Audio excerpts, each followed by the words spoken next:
Samaria was under a siege. And the famine was very heavy. Things were difficult to buy. And government didn't know what to do again. The only thing the government thought to do was to go and fight the prophet. Well, actually, it was to go and fight God, because God is the cause of this. But in our own case, we know that God is not the cause. Is that not so? We know that God is not the cause. We know that the evil that is in the land is being caused and complicated by us, by our brothers and sisters. We know that the siege that's come over the nation is being caused by us, by our brothers and sisters. Now, when one government comes in, another one goes out. What happened? That seeing that things are this difficult and politicians have stolen all the money and things are hard, somebody comes and says, okay, I'm going to increase, because I must get money, I'm going to increase the import duty to 70% of products that we don't produce in Nigeria at all. And because Nigerians cannot do without it, they will still buy those products. And when they bring in the products, they are not affordable. Why? Now, after doing that, why would the government decide to devalue our money, our currency, several times up again? And then, so that what they bring in, the price is already high, because our currency is much, much, much weaker. Whatever is paid onto people who are working for salary becomes nothing. Why? Thus, the famine is increasing. They say the price of things are high in the market. Actually, it's not the price that is high in the market.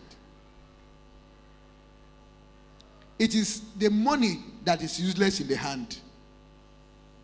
When the value of the money has been so terribly reduced, and we're just carrying piece of paper that have no serious intrinsic value, then what you can purchase in the market becomes very small.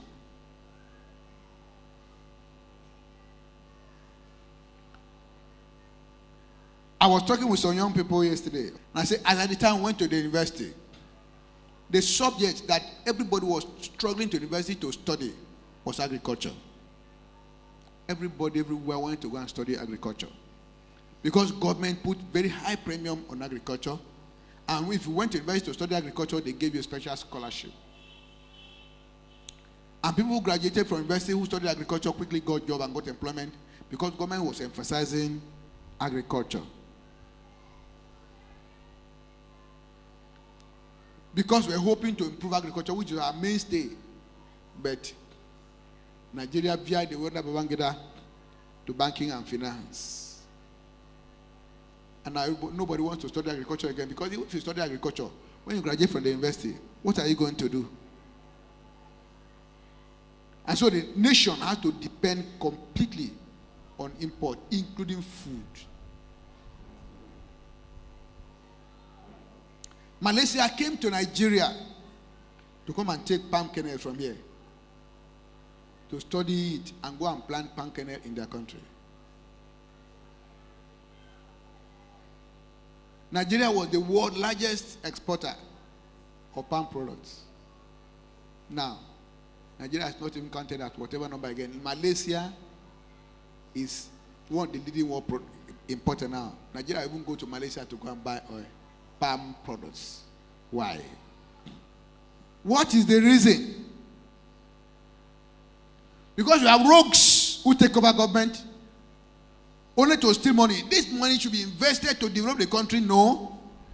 The country becomes poor, a few people become rich. And anybody is important, but the quantum of money he has in his pocket or in his bank account, that's what makes you important. Empty heads with fat bank accounts. How will the nation go ahead? And then everyone now has to join an occult because he wants to make some money. Occultism has moved away from campus to streets. Our young boys here in these streets in the town, in your street, everywhere, are all in the courts. Why? Witchcraft had become a thing of pride. In those days, what people used to seek after was to be baptized in the Holy Spirit, to speak in tongues. Everybody was scrambling for it, and they would fast and pray, God, let me baptize in the Holy Spirit so I can speak in tongues. But no. Now people say, no, let me get the power so that I can fly in the night. I want to be a witch, a wizard. I want to be an occult. I want to go on astral travel. I want to drink blood. I want to have money in my pocket. How the nation not be under a siege? The only answer is Jesus. That siege must be broken. To make it worse, our pulpits are empty. We climb the pulpits not to tell the truth but to tell lie, so that we can get money by all means. We preach prosperity messages across the country because people must make money. Not the people, but the preacher. At the expense of the lives of the people. The truth will not be told. The end time is coming. We are just at the close of the time. The time is closing up.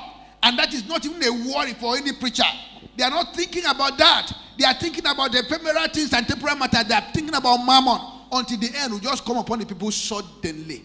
The people have been deceived day by day. That if this end is not coming, this world is not coming to an end. As if Jesus is not going to come soon. They are just being deceived. And they are looking at temporal matters. Because the preachers are not telling them the truth. How can the nation not be under a siege?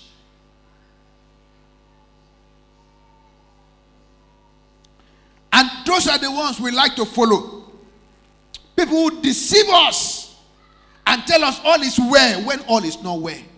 And tell us, oh, it is peace when it is not peace. And tell us, oh, there is prosperity when there is no prosperity at all. Tie your money and go and give them, so that they can be rich and then you can remain poor. And then they deceive you and lie to you. And say they will pray some fake prayer for you and give you and tell you what to provide and collect money from your hand. Then you go and buy your salvation from their hands. Salvation is not for sale.